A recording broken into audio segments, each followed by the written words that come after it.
Kita sekarang berada di Pangkalan Hulu, Keruh noh. Orang Keruh kenal tak? Kat mana ni? Cuba teka. Jom tengok video ni sampai habis.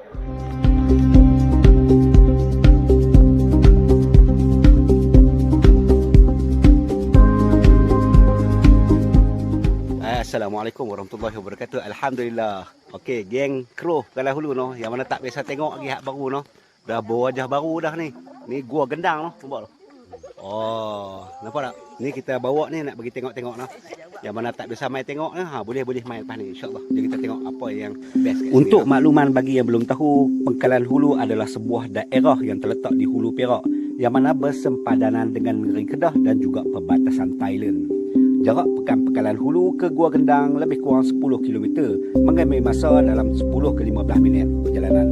InsyaAllah jalannya selesa melalui beberapa kampung dan juga kawasan ladang. Tempat ini dilengkapi dengan infrastruktur asas seperti surau dan tandas yang selesa, sesuai untuk dijadikan sebagai destinasi perkemahan yang menarik.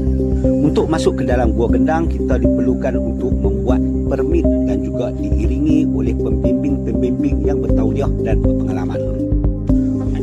Untuk sampai ke depan pintu gua, kita perlu melalui anak tangga beberapa ratus meter dan dihadangkan pemandangan yang cantik, insya-Allah. Wah